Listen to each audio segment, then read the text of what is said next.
लु गरौँ है गाइस स्पिड। हेलो फ्रेन्ड्स, आज चाहिँ हामी तोरीको साग छर्न आँटेको, त्यसै लागि डल्ला फुटाउन आएको। म बारी देखाउँछु तपाईहरुलाई। छरेको छ, अहिले म भरे देखाउँछु गएर हेर्नुस्।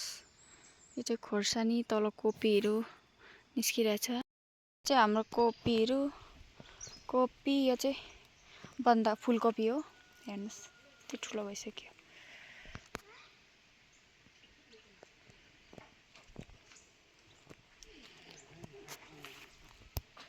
लु यस्तो गरेर देखाउँछु हो।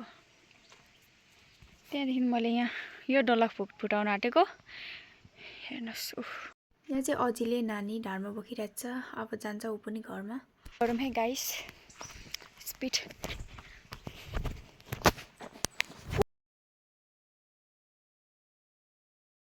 अब चाहिँ म डल्ला कुट्न स्टार्ट गर्छु। So let's start guys. यो अरे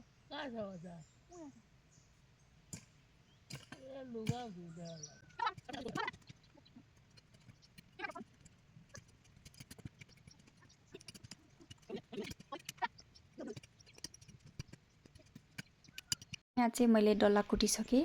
एक कोरा मात्रै कुट्नु थियो, अरू बेला चाहिँ आमाले गर्नुहुन्छ, तर आज चाहिँ मैले गरेँ। यहाँ चाहिँ हाम्रो लसुनबारी निकै लामो भइसकेको छ। अनि हेर्नुस् यति कुटेर सकेँ। सो अब यहाँ चाहिँ छ सागको बिउ। हेर्नुस् यहाँ हाम्रो फ्यामिली, यहाँ गाउँ कतिजना छ सबैलाई दिइसकेको छ। अझले चाहिँ भक्कु छर्नु भएको छ नि त। हेर्नु नि सागको प्याजको बिउ है, यत्रो यत्रो रहेछ भएको बल्ल त।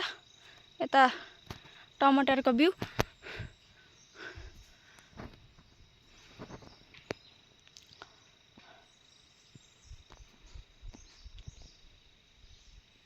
यो त सबै टमाटरै हो। खर्सानी र टमाटर होला हो।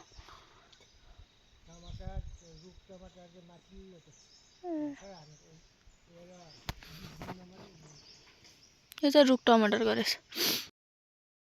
चाहिँ म टाउको धुन्छु, लुगा धुन्छु। नानीको लुगाहरू एक दुईवटा ल्याएको छु यहाँ धारामा। अनि घरमा अजीले नानी घर लगेको छ। त्यसो म फटाफट गरेर जान्छु। अझले चाहिँ यहाँ कोपीहरू, फुलकोपीहरू गर्दैछ। सो लेट्स देखो गाइस। सो हेर्नुहोस् न, हेर्नुहोस् मेरो लुगा।